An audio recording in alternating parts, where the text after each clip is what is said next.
Kapag natagpuan mo ang isang Chinese electric bike na nag-aapoy, mabuti na itong ilayo kaagad, lalo na kung ito ay nakaparada malapit sa iba pang mga electric bike. Kamakailan sa China ay maraming naging kaso ng mga e-bikes na nag-aapoy at biglang sumasabog. Sa China, kadalasang itinuturing ang mga motorsiklo bilang isang paraan ng transportasyon para sa mga merong limitadong kakayahan. Sa katunayan, bawal ang mga ito sa lahat ng mga malalaking lungsod sa China at merong ilang mahahalagang dahilan para dito. Una, ang sunod-sunod na pag-agaw ng mga bagay ay isang malaganap na problema. May mga gang ng mga magnanakaw na umaaligid. Kukunin ang iyong pitaka, cellphone at iba pang ari-arian. At kung minsan ay kinukuhang kasama ang mga biktima. Ito ay nagdulot ng malalaking problema sa China. Kaya't pinilit ang mga lokal na pamahalaan ng lungsod at probinsya na magtakda ng kaukulang hakbang sa pamamagitan ng pagsuspinde ng mga motorsiklo. Bukod dito, may negatibong epekto ang mga motorsiklo sa imahe ng kalinisan at modernidad na hangad na ipahayag ng mga lokal na pamahalaan. Ang mga luma at kulang-kulang na motorsiklo na nag-aapakan sa kalsada ay nagdulot ng pagkasira sa kabuuang estetik ng lungsod at ito ang isa pang pangunahing dahilan kung bakit ipinagbawal ang mga ito sa mga malalaking urban centers. Upang punan ang kakulangan ng mga motorsiklo, nag-shift ang mga pabrika sa paggawa ng abot-kayang motorsiklo at scooters. Gayunpaman, ito ay nagdulot ng hamon sa pagkamit ng kita. Sa liwanag nito, naisipan nilang baguhin ang mga umiiral na scooters patungong electric scooters. Isang simpleng proseso na kinabibilangan ng pagkakabit ng lead-acid batteries, isang rear hub motor at isang speed controller. Ito ay dahil sa aking hindi kakayahan na magmaneho ng pangkaraniwang motorsiklo sa siksikang lungsod, kaya't ang mga e-bikes ang naging pangunahing paraan ko ng transportasyon. Nararapat na banggitin na ang mga unang henerasyon ng mga e-bikes ay gumagamit ng lead-acid batteries na bagamat hindi prone sa pagsusunog ng kusa ay hindi environmentally friendly. Kinakailangan kong bigyang diin ang malalang epekto ng hindi tamang pag-handle at pag-dispose ng mga kemikal na ginagamit sa produksyon ng e-bikes. Ang pagkukulang sa recycling ay maaaring magdulot ng mapaminsalang mga resulta, tulad ng kontaminasyon ng mga ilog, groundwater at lupa. Gayunpaman, ang problema sa mga e-bikes ay umabot sa higit sa mga alalahanin sa kalikasan. Noong panahong yun, sila ay labis na hindi regulado na hindi nangangailangan ng lisensya para sa operasyon o plaka. Ang pagiging bago nito ay nagdulot ng malupit na pag-usbong sa produksyon at pag-aari nito dahil sa kanilang abot-kayang halaga na nagdulot ng paglubog ng mga lungsod sa mga murang electric vehicles. Ang paglubog na ito sa kasamaang palad ay sumasalamin sa mga problema na nakikitang kaugnay sa tradisyonal na motorsiklo.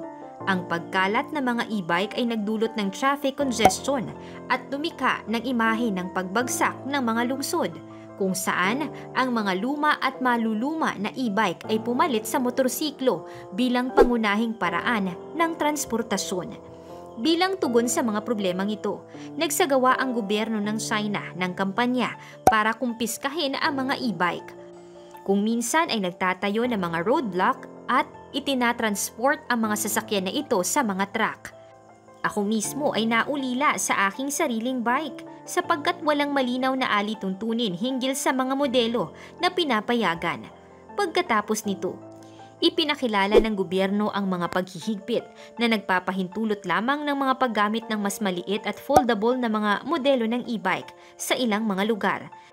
Kahit na ang mga modelo na ito ay iniwan na rin sa maraming lugar.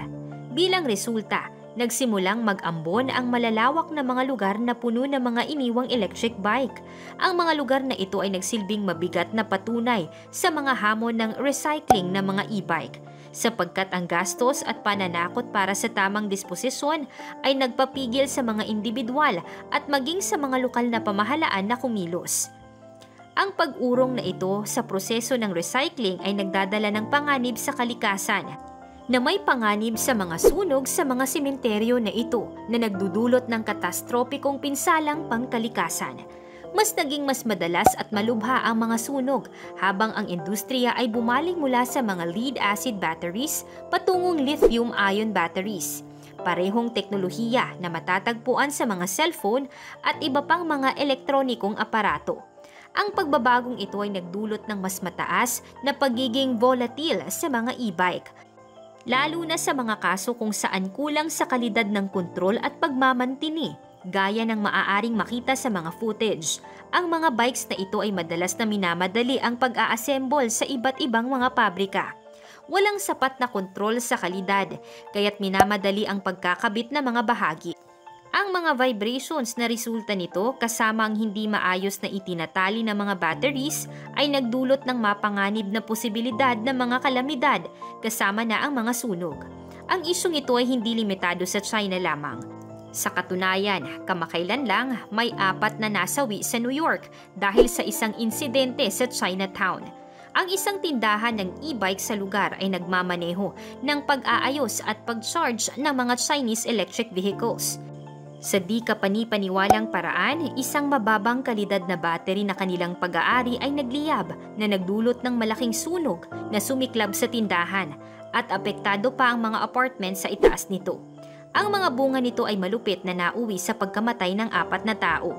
Sa masusing pagsusuri, nagiging malinaw na ang Amerika at iba pang bahagi ng mundo ay nagkaroon din ng mga sunog, mga aksidente at mga pagkamatay na nauugnay sa mga electric scooter at iba't ibang mga electric gadget na may mababang kalidad ng lithium-ion batteries. Bilang isang paalala sa publiko, mariin kong iminumungkahi sa lahat ng may-ari ng ganitong mga produkto. Maging ito man ay laruan tulad ng Power Wheels para sa iyong anak o isang electric scooter o bike. Natiyakin na hindi ito palaging iniwan na nakasaksak at nagcha-charge, lalo na kung mga hindi kilalang brand o may mga hindi kapani-paniwalang mga pangalan. Ang pag-iimbak ng mga item na ito sa labas ay isang matalinong hakbang sa seguridad at ang mga regular na pagsusuri upang tiyakin na hindi ito nakacharge ay makakatulong sa pagbawas ng panganib. Nais kong bigyang diin na hindi ko layuning magdulot ng takot, ngunit ang mga datos at statistics ay madaling makuha upang patunayan ang panganib ng sunog na nauugnay sa mga kagamitang ito. Mahalagang maunawaan kung bakit ang mga Chinese e-bikes na madalas makita sa mga videong nasusunog ay nagdudulot ng ganitong malupit na panganib. Ang pangunahing isyu ay matatagpuan sa kakulangan ng mahigpit na regulasyon sa loob ng industriya at sa malawakang pang-aabuso na dinaranas ng mga sasakyang ito na personal kong nasaksihan at kahit na ako mismo ay naging bahagi ng proseso. Kaalam, tulad ng pinangako ko, may matatanggap kang 20,000 free ebooks na makakatulong sa iyo. I-check ang link sa description at comment section ng videong ito para mag-join sa ating exclusive Facebook group. Gayunpaman sa isang positibong talaan, nais kong tapusin sa pamamagitan ng pagbibigay diin na ang kamalayan at advokasya ay maaaring magdulot ng positibong pagbabago. Nang ipinamahagi kong isang video tungkol sa malalawak na lugar ng iniwang mga electric vehicles or EVs, ito ay kumita ng malalaking atensyon at media coverage. Ang spotlight na ito ay nagdulot ng mahahalagang pagbabago sa China. Kinwestiyon ang mga kilalang news outlets, ang mga lokal na pamahalaan hinggil sa isyong ito, na nagresulta sa hindi komportableng sitwasyon para sa pamahalaan ng China. Bilang tugon, sila ay nagbigay ng mga pangako upang solusyonan ang problema, na nangakong ililipat at lilinisin ang mga sementeryo na ito. Ang mga lugar na ito ng mga iniwang sasakyan, isang simbolo ng mga nabigo na car-sharing startups na labis na sinuportahan ng pamahalaan ng China. Dati nang iniwan na lamang na mag-aksaya na nagdulot ng panganib sa kalikasan. Ang kolektibong pagsusumikap na magpabukas ng kamalayan ay nagdulot ng positibong pagbabago sa aspetong ito. Nais kong tandaan na ang pamahalaan ng China ay patuloy na nagpapakita ng pagsusumikap upang ituring ang kanilang sarili bilang leader sa larangan ng teknolohiya sa buong mundo. Ito ay isa pang dahilan kung bakit ang mga e-bikes ay patuloy na pinapalakas at itinataguyod. At umabot ang punto kung saan sila ay nasa China at dahil dito, ang mga sasakyan na ito ay rehistrado na. Ang mga ito ay may lisensya na ngayon, subalit ano ang kanilang gagawin dito? Hindi nila ito maibebenta. Kung sila ay magtangkang magbenta o ilipat ito, Kailangan nilang ipaliwanag sa pamahalaan ng China kung bakit hindi nila ibinabalik ang pera. Kailangan din nilang ipaliwanag sa pamahalaan ng China kung bakit nauubos lang ang subsidiya. Dahil ito ay nauupuan na lamang sa isang malawak na lugar. Ito ay napakahirap at hindi komportable na asikasuhin, kaya't hindi mawawala ang mga sementeryong ito.